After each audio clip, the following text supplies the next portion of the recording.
How porn ruins your sex life. I'm Dr. Trish Leigh. Let me tell you how. Okay, in this video, we're going to talk about three main things. First of all, porn promises you sex, and more sex. Unfortunately, what actually happens for most people is that you end up with less sex, less satisfying sex, and for some people, no sex at all. So when we break this down, we're going to look at number one, how porn impacts your brain so that it ruins your actual sex life with another human being.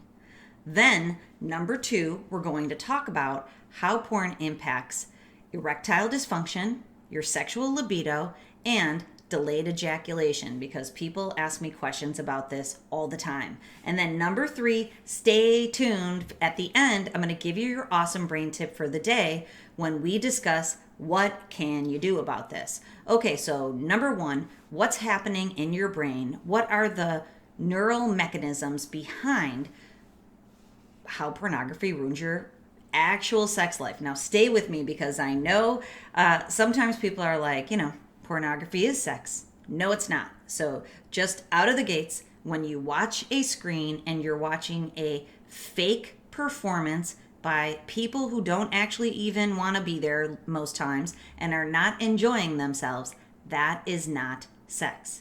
So what is sex? Sex is with another person, and it's relational, and it involves connectivity. So when you establish healthy sexuality, the goal is that you become aroused by another person and that you want to be intimate with them and connect with them and share your body and your mind and your soul. It's a whole person experience. Very different from pornography. So what pornography is, like I've already said, you're sitting on the other side of a screen and you are conditioning your brain to want to go back to that screen more and more while you are sexually pleasuring or gratifying yourself. That is not at all how our brains were designed to be able to exist in the world. So what's happening is when you go back to the screen, your brain is getting this massive flood of the seemingly feel good, neurotransmitters in your brain, a massive amount, much higher than if you were to do actually anything else in the entire world. So you're getting this flood of neurochemicals and pain-reducing opiate-like neurochemicals into your brain. It's pain reduction and it's pleasure for a time, but actually what it does is it makes you seek out more pleasure. So you're getting this flood and you feel good for a time.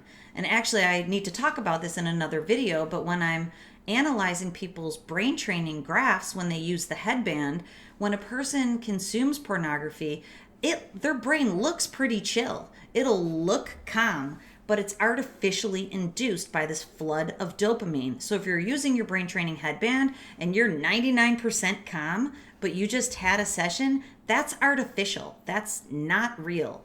And as you leave the habit behind, you'll see your brain activity will increase because it's no longer getting this flood of neurochemicals.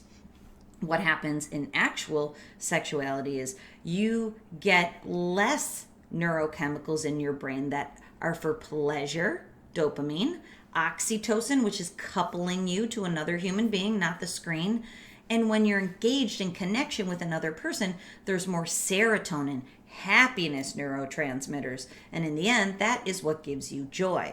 So the way that it ruins your sex life is that your brain is being conditioned and coupled to a screen, to your hand, because of this pleasure-seeking, pain reduction neurochemical cocktail.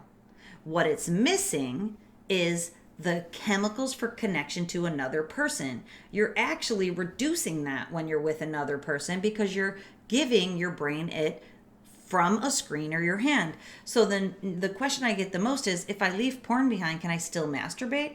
Only if you want to couple your brain to have sex by yourself for the rest of your life, which I hope is not your goal, because that's certainly not my goal for you.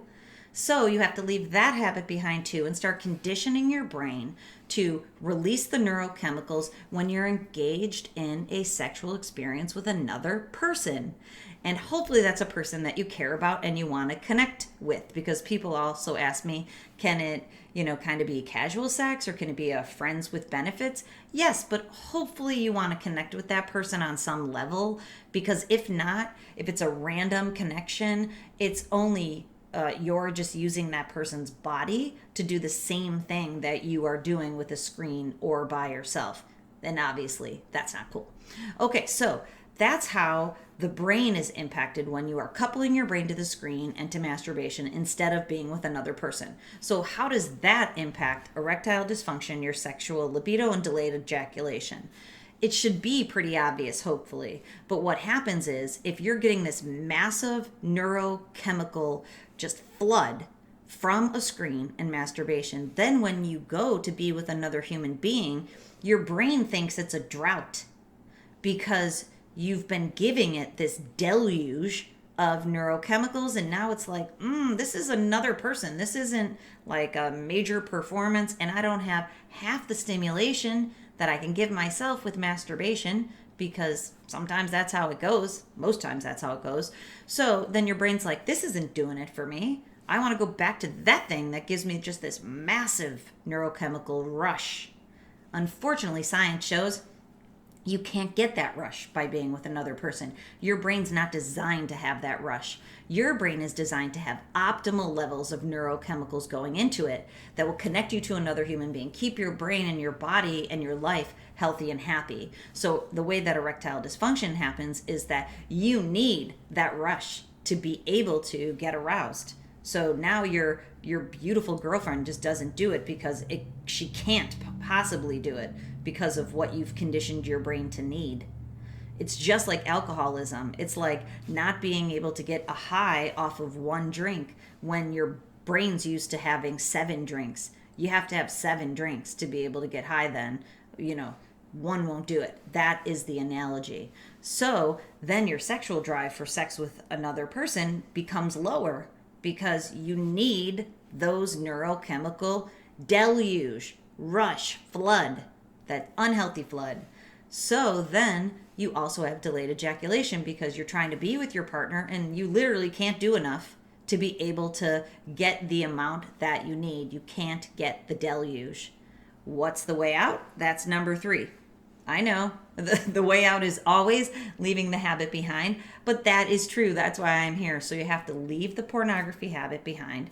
Hopefully you're able to leave the masturbation habit behind also, and start coupling your brain to your partner if you have one. And stay with me for a second. If you don't have a partner, I'll talk about that in just a second, but start coupling your brain to your partner. It may take time. So if you have erectile dysfunction, if your libido's low, and if you have difficulty becoming aroused with your partner, it may take time. And keep watching all the other videos, because the more strategies that you use to rewire your brain as it's unwiring from the habit, the more things you do, the faster your brain comes online.